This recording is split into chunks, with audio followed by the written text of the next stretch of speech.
Good morning, student. So today I am going to teach about the second part of first chapter, more about computer. Okay? In this chapter, इस chapter में हम second part पढ़ेंगे. First part previous video में पढ़ चुके हैं, तो ये नेक्स्ट वीडियो है, ये दूसरी वीडियो है, सेकेंड पार्ट है चैप्टर फर्स्ट का. So in this part you will focus on computer language and computer capabilities and limitation of computer. Now start first topic of computer language. Human beings need language to communicate each other. Similarly, computer also need a language to communicate, take the order and perform operation. Students, जैसे human beings को मतलब लोगों को हम लोगों को language की ज़रूरत होती है बातें करने के लिए, कम्युनिकेशन करने के लिए लैंग्वेज की ज़रूरत होती है, तो सेम मतलब सिमिलर उसी तरीके से कंप्यूटर सिस्टम को भी कम्युनिकेट करने के लिए लैंग्वेज की ज़रूरत होती है. Communicate means take the order and perform operation. Order करते हैं हम लोग तो किसी लैंग्वेज के थ्रू ही ऑर्डर करते हैं, इंस्ट्रक्शन देते हैं तो किसी लैंग्वेज के थ्रू ही इंस्ट्रक्शन देते हैं, और जब वो कंप्यूटर परफॉर्म करता है तो वो भी लैंग्वेज के थ्रू ही परफॉर्म करता है. तो कंप्यूटर को भी लैंग्वेज की ज़रूरत है, नीड है. The language that is the required by a computer is called programming language. जो कंप्यूटर की लैंग्वेज होती है, जो कंप्यूटर को जिस लैंग्वेज की रिक्वायर होती है उसे बोलते हैं programming language. These language are use to instruct the computer. इस लैंग्वेज को कंप्यूटर अपने इंस्ट्रक्शन देने के लिए, इंस्ट्रक्शन को यूज़ करने के लिए इन लैंग्वेज का यूज़ करता है. मीन्स कि कंप्यूटर लैंग्वेज किस लिए यूज़ होता है? इंस्ट्रक्शन को फॉलो करने के लिए, ओके, हार्डवेयर को यूज़ करने के लिए. And these are two kinds of computer language. First low level language and second high level language. Okay, low level language. Now हम पढ़ेंगे low level language. Low level language is programming language. Low level language is programming language. Low level language programming language है that deals the computer hardware component. They are design to operate and handle the entire hardware. Programming language क्या करता है? Deal करता है computer hardware को deal करता है. वो मीन्स हैंडल करता है. कंप्यूटर हार्डवेयर में अगर सॉफ्टवेयर नहीं होगा तो हार्डवेयर वर्क नहीं करेगा. तो जो कंप्यूटर हार्डवेयर है उसको कौन डील करता है? सॉफ्टवेयर डील करता है. विदाउट सॉफ्टवेयर के कंप्यूटर हार्डवेयर किसी काम का भी नहीं है, you know. Okay, and low level language is known as मशीनी लैंग्वेज. लो लेवल लैंग्वेज को किस नाम से जानते हैं? मशीनी लैंग्वेज. और किस नाम से? Binary language. बाइनरी लैंग्वेज तो आप जानते हो, जो कंप्यूटर की लैंग्वेज है, 0 और 1. उसी को बाइनरी लैंग्वेज को हम मशीनी लैंग्वेज कहते हैं, और फिर लो लेवल लैंग्वेज भी. तो लो लेवल लैंग्वेज किसे किसे कहते हैं? लो लेवल लैंग्वेज को और किस नाम से जानते हैं? मशीनी लैंग्वेज और binary language. Okay, a computer understand only binary language. Okay, you know कि कंप्यूटर लैंग्वेज किसको समझता है? ओनली बाइनरी लैंग्वेज को. Binary language consist of only symbols 0 and 1. 0 means of और 1 मीन्स ऑन. कंप्यूटर का सिंबल 0 और 1 है. कंप्यूटर की लैंग्वेज 0 और 1 है. 0 मीन्स ऑफ होता है और 1 मीन्स ऑन होता है. Program and application written in low level language are directly executable without any translation. Okay, listen carefully. Program और एप्लीकेशन जो होते हैं सिस्टम में, हमारे एप्लीकेशन मतलब जो सॉफ्टवेयर होते हैं, जो प्रोग्राम होते हैं, उनको written in low level language. अगर हम लो लेवल लैंग्वेज में राइट करते हैं, मतलब प्रोग्राम को बनाते हैं, तो are directly execute without any translation. वो एक्सिक्यूट करेगा डायरेक्ट. प्रोग्राम को बनाने के बाद वो एक्सिक्यूट करेगा विदाउट एनी ट्रांसलेशन. मतलब कि उस प्रोग्राम को एक्सिक्यूट करने के लिए, वर्क करवाने के लिए उस प्रोग्राम को ट्रांसलेट करने की ज़रूरत नहीं है. ओके, वो डायरेक्ट ही वर्क करेगा. प्रोग्राम बनाने के बाद डायरेक्ट वर्क करने लगेगा. Program and applications written in low level language directly executable on the computing hardware without any interpreter or translator. Program और एप्लीकेशन जब हम लो लेवल लैंग्वेज में बनाते हैं तो डायरेक्ट क्या करता है, एक्सिक्यूट करता है. एक्सिक्यूटेबल मतलब वो एक्सिक्यूट करता है, मतलब वर्क करता है. ओके, बनाने के बाद डायरेक्ट वो वर्क करना शुरू कर देता है. Without any interpretation and translator मतलब विदाउट ट्रांसलेट. उस लैंग्वेज को हमें क्या करना होगा, ट्रांसलेट नहीं करना होगा. These language are often known as computer native language. Okay, computer native language है. नेक्स्ट है feature of machine language. Feature of मशीनी लैंग्वेज, हाई स्पीड एक्सक्यूशन. जो मशीनी लैंग्वेज हमारा है मीन्स हमारा लो लेवल लैंग्वेज है जो, वो हाई स्पीड एक्सक्यूशन है. क्या करता है वो, हाई स्पीड. उसकी स्पीड एक्सक्यूट करने का, वर्क करने का स्पीड बहुत ही हाई होता है. लो मेमोरी यूटिलाइजेशन, इसमें मेमोरी यूटिलाइजेशन लो होती है. Okay, low level language are very difficult to write. Low level language जो है डिफ़िकल्ट टू राइट करने में डिफ़िकल्ट होता है. Program are machine depend meaning program written for one computer may not run another computer. It means अगर जब हम एक कंप्यूटर में किसी प्रोग्राम को बना रहे हैं, राइट कर रहे हैं, तो उस प्रोग्राम में तो इंडिपेंडेंटली चलेगा ही. ओके, उसे ट्रांसलेट करने की ज़रूरत नहीं है. बट अगर उसे दूसरे कंप्यूटर में हम ले जा रहे हैं, अनदर कंप्यूटर में ले जा रहे हैं रन करवाने के लिए, तो ये कंफर्म नहीं है कि वो दूसरे कंप्यूटर में एक्सिक्यूट करेगा ही. ओके, रन करेगा ही. एंड नेक्स्ट है high level language.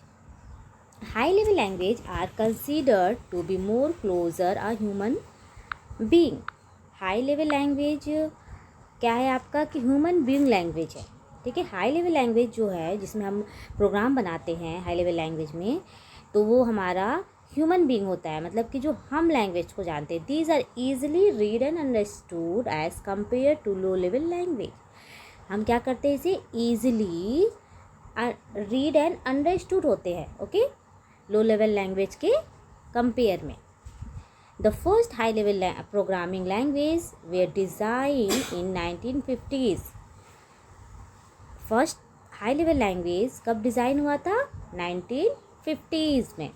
Example of high level language are Ada, Algo, BASIC, COBOL, C++, Fortran, LISP, Pascal and Prolog. Okay, ये सब क्या है, हमारा एग्जाम्पल्स हैं हाई लेवल लैंग्वेज के. High level language is a user friendly language.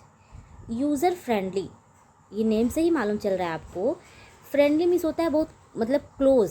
Okay, तो high level language is a user friendly language. ये user friendly language है, मतलब कि हम अच्छे से इसे समझ पाते हैं. Enable to programmer to programs, मतलब जो प्रोग्राम कर रहा है, मतलब जो यूज़र है उसी को हम यहाँ क्या बोल रहे हैं, प्रोग्रामर.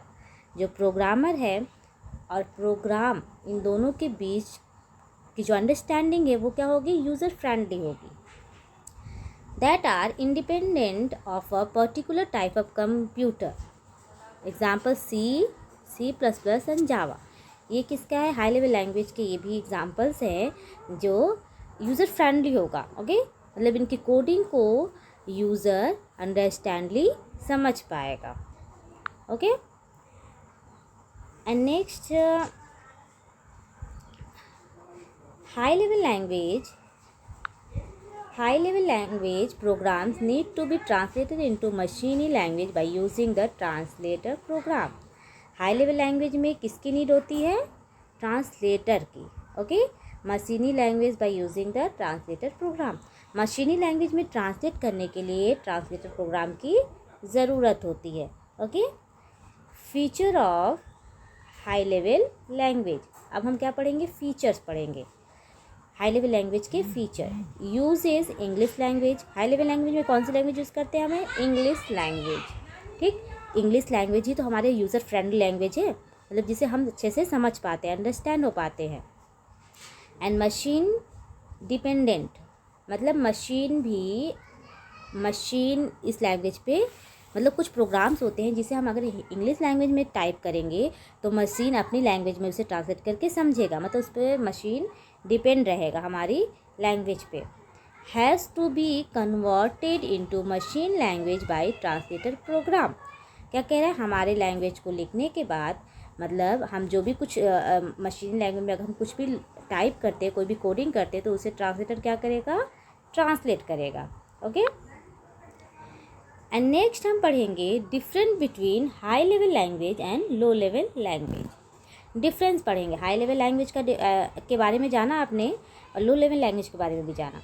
आई मीन दोनों में डिफरेंस क्या है ये देखते हैं। Okay, now start.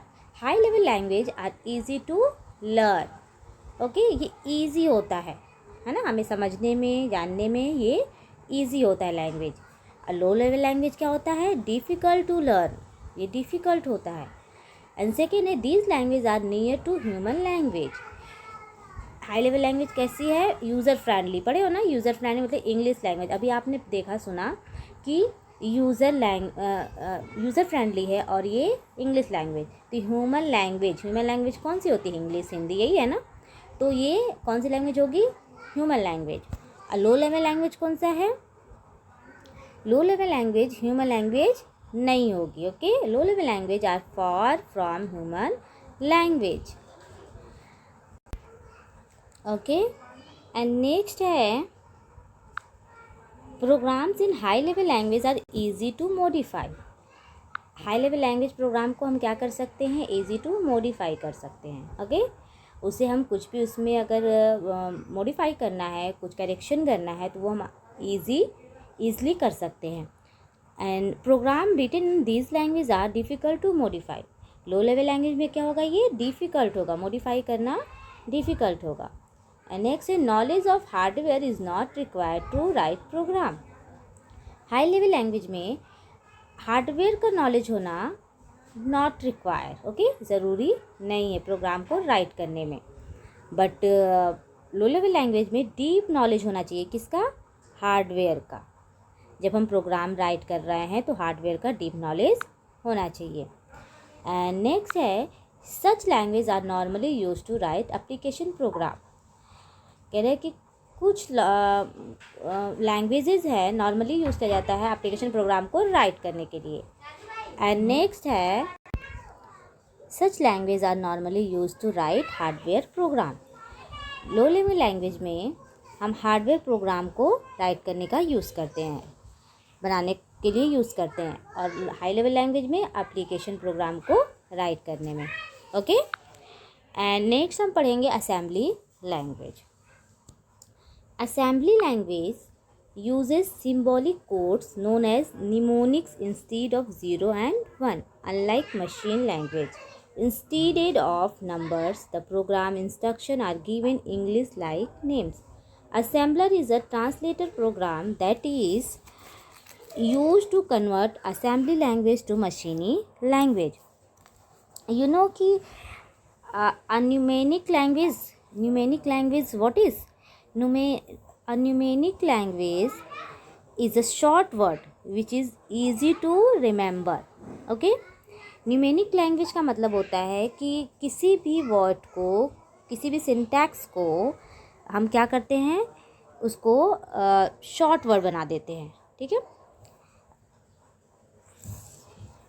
एंड पहले हम असेंबली लैंग्वेज पढ़ेंगे, उसके बाद मैं बताती हूँ न्यूमेरिक वर्ड्स क्या है, कैसे है। Assembly language uses symbolic codes known as a numeric instead of 0 and 1। Assembly language में सिंबॉलिक कोड्स यूज़ किए जाते हैं, सिंबल वाले कोड्स यूज़ किए जाते हैं, जिसे हम क्या कहते हैं, न्यूमेरिक कोड्स कहते हैं। तो न्यूमेरिक कोड्स मतलब मैं बताइए आपको, जैसे कि कोई वर्ड है, कोई स्ट्रिंग है, कोई सिंबल है, कोई, तो उन्हें हमें क्या करते हैं कि शॉर्ट कर देते हैं। ठीक है, शॉर्ट करके हम इसमें यूज़ करते हैं, शॉर्ट कर देंगे इन कोड में, इसमें इस लैंग्वेज में हम शॉर्ट वर्ड यूज़ करेंगे। अनलाइक मशीन लैंग्वेज की तरह नहीं होगा। मतलब उसे हम खुद बनाएंगे, शॉर्ट वर्ड हम यूज़ करेंगे। ठीक है, मशीनी लैंग्वेज की तरह नहीं, मशीनी लैंग्वेज में 0 1 है, तो उसमें 01 करके ही कुछ भी हम कोडिंग करते हैं। बट अगर हमारा असेंबली लैंग्वेज है तो हम उसमें खुद से कुछ स्ट्रिंग को बना सकते हैं, है ना, अपनी नीड के हिसाब से। The program instruction are given English like names, मतलब इंग्लिश में प्रोग्राम को हम किस में राइट करेंगे, इंग्लिश में राइट करेंगे। ओके, इंग्लिश में कोडिंग करेंगे और हम इंस्ट्रक्शन देंगे सिस्टम को। Assembler is a translator program that is use to convert assembly language to मशीनी लैंग्वेज। असेंबलर एक क्या है, ट्रांसलेटर प्रोग्राम है जो कन्वर्ट करता है असेंबली लैंग्वेज को किस में, मशीनी लैंग्वेज में।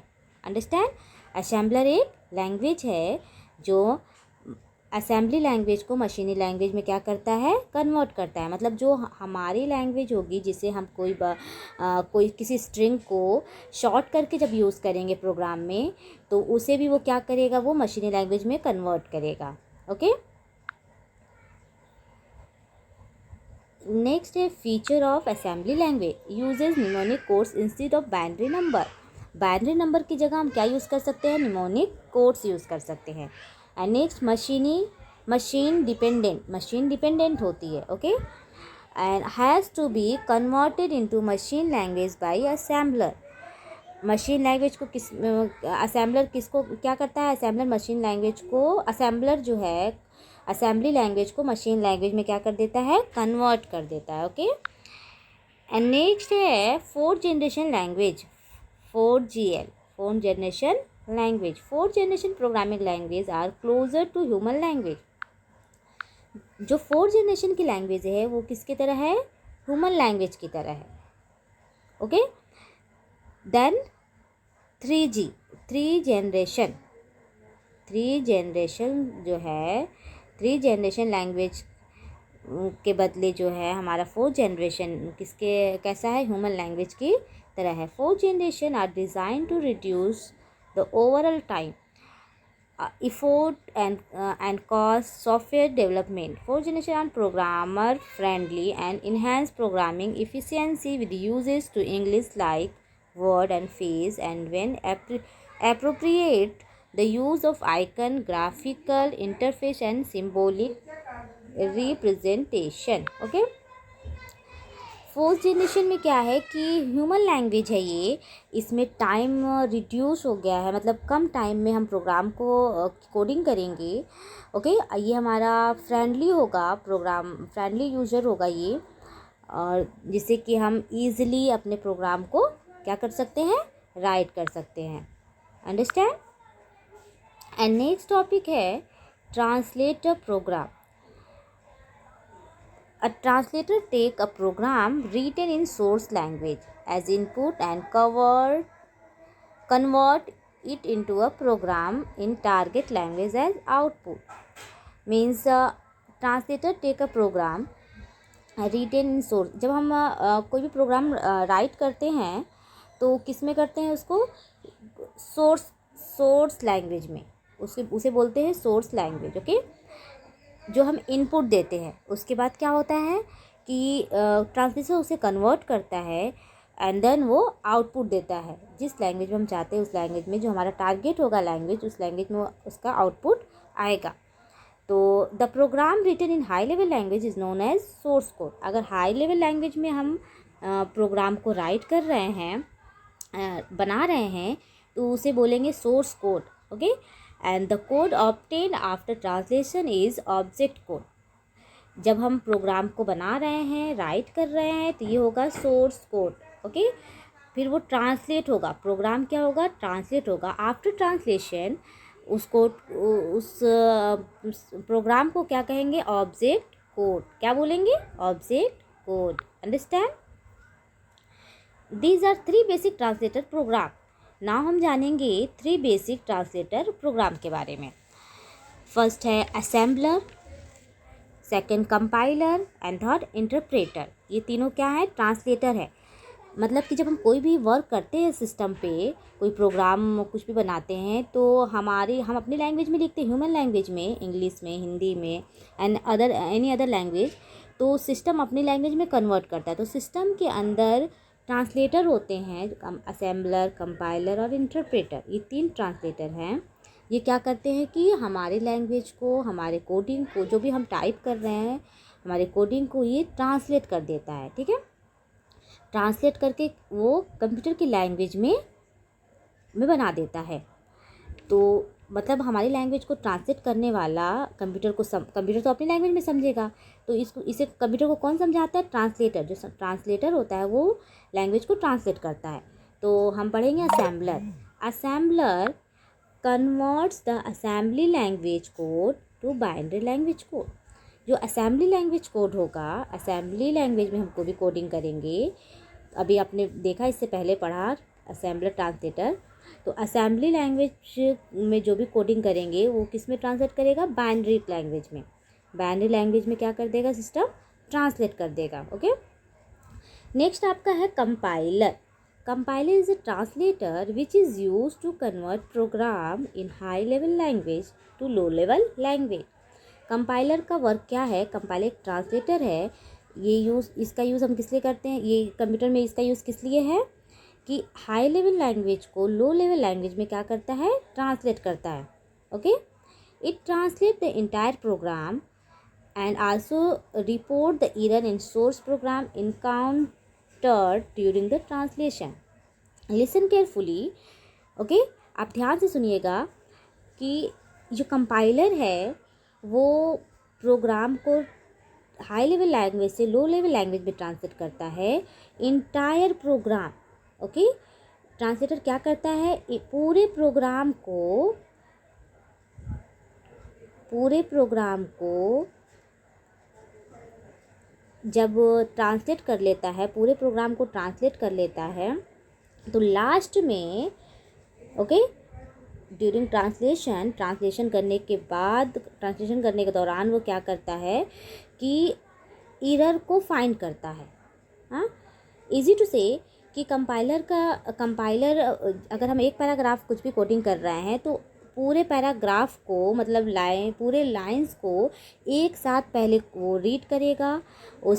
उसमें से एरर जो है जब पूरा लास्ट तक पहुंच जाएगा, तब जाके वो जितने भी एरर्स होंगे, फर्स्ट लाइन में होंगे, सेकंड लाइन में होगा या फिर 4 लाइन में होगा, जिस लाइन में एरर होंगे सब एरर को कब ये फाइंड आउट करेगा? लास्ट में एकदम। ओके, पूरे पैराग्राफ को ट्रांसलेट करने के बाद जो है वो लास्ट में एरर को फाइंड आउट करता है।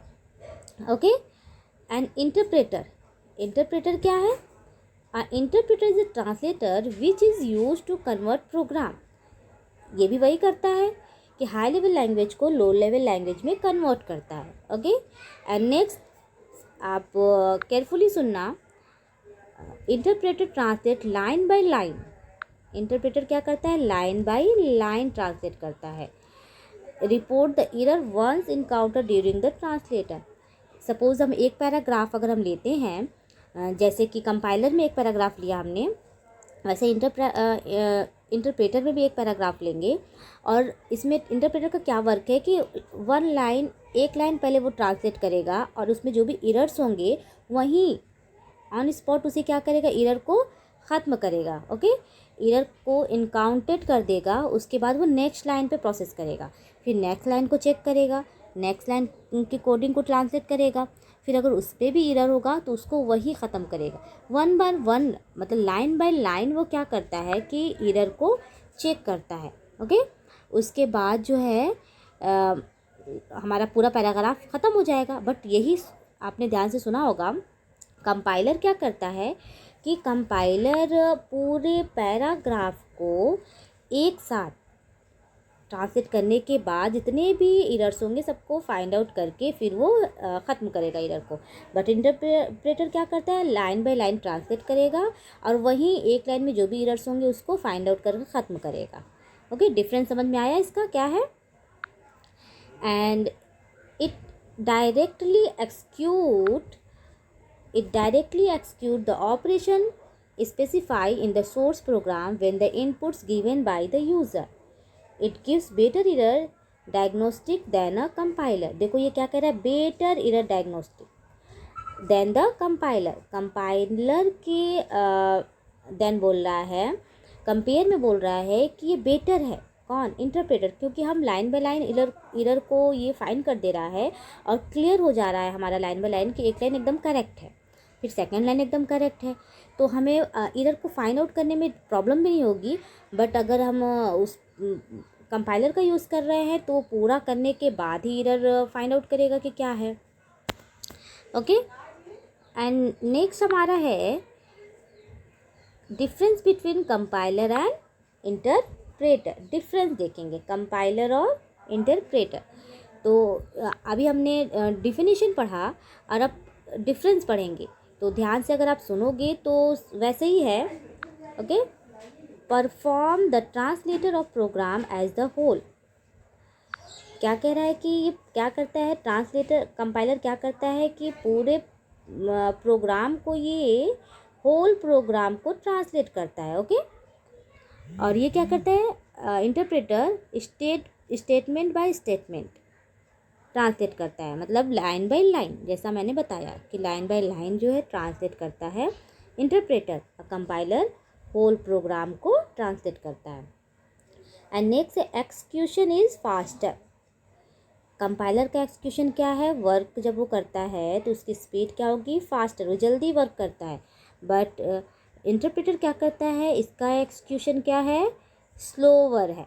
ओके, एंड नेक्स्ट है require more memory as linking in needed for the generated intermediate object code.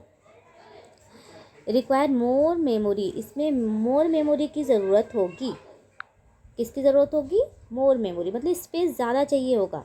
हाँ, ओके, रिक्वायर क्या होगा? स्पेस ज़्यादा चाहिए होगा हमें, क्योंकि जब एक पैराग्राफ को एक साथ ही ट्रांसलेट कर रहा है तो जब ट्रांसलेट करने के बाद जो भी होगा इसको स्टोर करेगा तो उसके लिए पूरा का पूरा स्पेस चाहिए एक पैराग्राफ के लिए। बट इसमें आपका इंटरप्रेटर में क्या है? Memory usage is efficient as no immediate object goes in generate, मतलब इमीडिएट हमें नहीं चाहिए उतना स्पेस।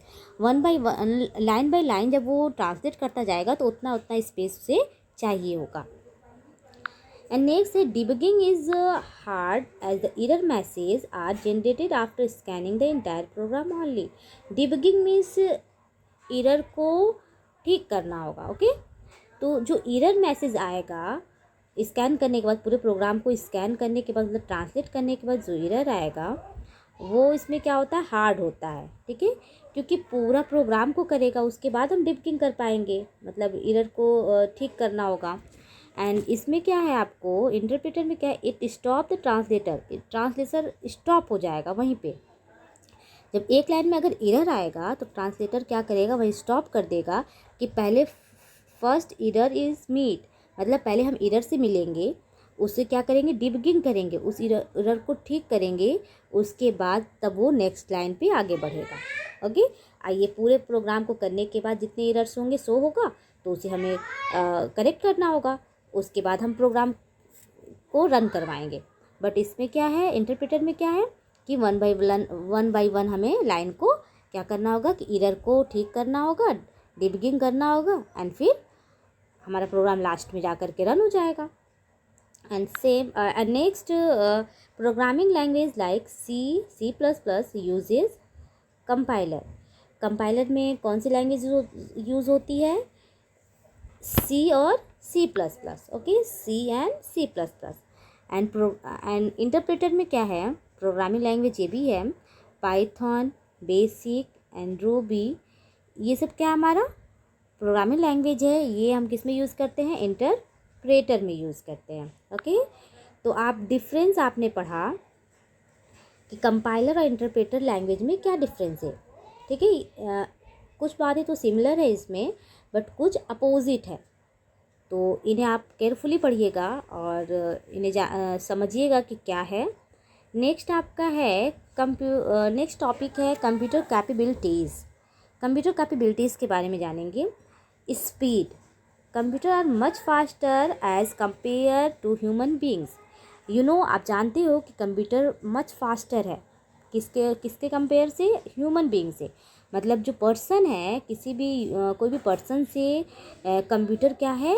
फास्टर है ना। हम जो काम बहुत स्लो करते हैं, अगर एडिशन हुआ या टाइपिंग हुआ, कुछ भी अगर हम कॉपी पे लिखते हैं या कोई एडिशन सब्ट्रैक्शन मैथमेटिक्स क्वेश्चंस का सॉल्व करते हैं, तो जो हमें 5 मिनट लगता है कंप्यूटर उसको सेकंड में कर देता है। तो कंप्यूटर की स्पीड मच फास्टर है and modern computer can execute millions of instruction in a minute. Okay, सुना, मॉडर्न कंप्यूटर क्या है, एक्सिक्यूट करता है मिलियंस ऑफ इंस्ट्रक्शन को सेकंड में एक्सिक्यूट कर देता है। वो सेकंड में रन कर देता है। That may take days it perform manually, मतलब उसका परफॉर्म वो सेकंड में मिनट में millions of instruction in a minute में वो क्या करता है, एक्सिक्यूट करके परफॉर्म हमारे सामने होता है। नेक्स्ट है accuracy. Computer can perform all the calculations are comprehensions accurate provide the hardware does not malfunction। Means जो हमारा कंप्यूटर है वो परफॉर्म करता है, कोई भी कैलकुलेशन करता है तो एक्यूरेट करता है। मतलब अगर हम करते हैं तो कुछ मिस्टेक हो जाता है, कोई फंक्शन इधर उधर हो जाता है, ओके, कोई सिंबल्स कोई मिस हो जाता है, बट सिस्टम नहीं करता। सिस्टम जो है एक्यूरेट एकदम कैलकुलेशन करता है। एंड नेक्स्ट है high storage capacity. Computer can store a large amount of information in very small space. Okay, computer जो है स्मॉल स्पेस में लार्ज अमाउंट ऑफ इंफॉर्मेशन को स्टोर करता है। थोड़ी सी जगह में ढेर सारे डेटा को, ढेर सारे फाइल्स को, फोल्डर्स को ये क्या कर लेता है, स्टोर कर लेता है। इस कंप्यूटर की हाई स्टोरेज कैपेसिटी होती है कंप्यूटर के अंदर। एंड नेक्स्ट है reliabilities. Computers are more reliable than human beings. They never feel tired ever if they have no work for very long hour. मतलब ह्यूमन जो है अगर वर्क करता है 1 घंटे 2 घंटा या 3-4 घंटे लगातार वर्क कर देता है तो क्या होता है, टायर्ड हो जाते हैं। कोई भी पर्सन, कोई भी यूज़र थक जाता है काम करने से। बट सिस्टम हमारा जो कंप्यूटर है वो उसे कितने घंटे तक लगातार, अगर कई घंटे तक हम उस पर काम कर दें, अगर उससे काम करवा ले तो सिस्टम हमारा नहीं थकेगा। हम सिस्टम पे बैठ के अगर काम कर रहे हैं, 2 घंटा काम कर रहे हैं, 2 घंटा टाइपिंग कर रहे हैं, 2 घंटा वर्क कर रहे हैं, तो हम थक जाएंगे, बट सिस्टम नहीं थकेगा, वो टायर्ड नहीं होगा, क्योंकि सिस्टम में इतना कैपेसिटी है कि वो टायर्ड नहीं होता है। वर्सेटिलिटी, ओके, ये क्या है? A computer is a very versatile machine. This machine can be used to solve the program related to various fields. At one instance, a computer may be solving a complex scientific problem. The very next moment, it may be playing game of chess and then be busy in taking up to payroll problem. Means the capacity of computer of performing more than one task at the same time is called versatility.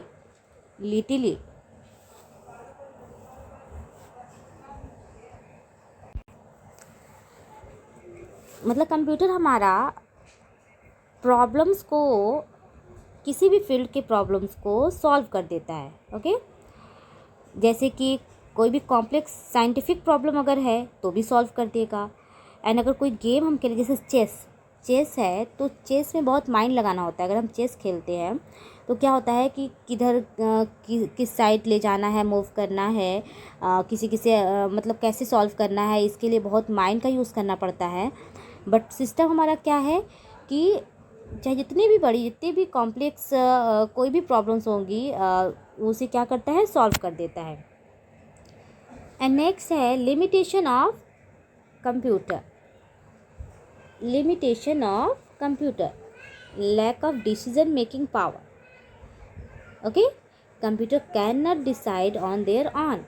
Lack of decision making power, computer हमारा decision नहीं ले पाता, उसके अंदर ये power नहीं है कि वो डिसीजन ले सके, है ना। लैक होती है, डिसीजन पावर लैक होती है, उसके पास कमी होती है डिसीजन लेने की पावर। तो हमारा कंप्यूटर डिसाइड नहीं कर पाता है कि उसे क्या करना है, क्योंकि कंप्यूटर खुद से तो चलता नहीं है, क्योंकि उसके अंदर ये पावर है ही नहीं है। जब तक कोई यूज़र, कोई पर्सन उसे नहीं चलाएगा, यूज़ नहीं करेगा, कंप्यूटर हमारा यूज़ नहीं हो पाएगा। अगर हमारे पास सिस्टम है और वो रखा हुआ है, हम यूज़ नहीं कर रहे, तो सिस्टम किस काम का है? किसी काम का नहीं।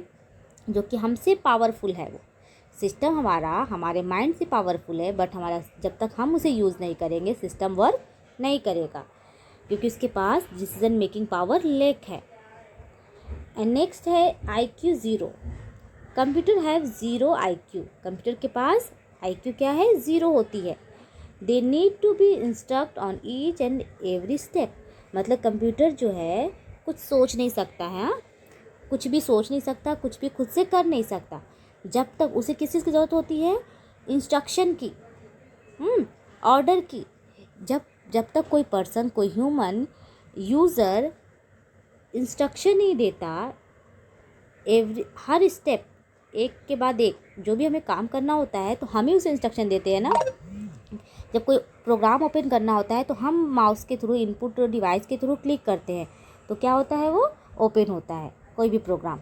तो जब तक यूज़र कोई इंस्ट्रक्शन नहीं देगा, किसी वर्क को नहीं करेगा, तो हमारा सिस्टम नहीं कर पाएगा, क्योंकि उसके पास IQ 0 होता है, वो कुछ सोच नहीं सकता। ओके स्टूडेंट्स, नाउ हमारा चैप्टर फिनिश हुआ और आप लोग जो है 2 क्वेश्चंस के आंसर दोगे।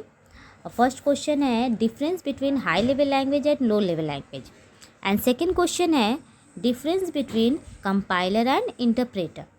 इन दोनों क्वेश्चंस के आंसर आप राइट करके सेंड करोगे। Okay, repeat again. First question, difference between high level language and low level language, and second question, difference between compiler and interpreter.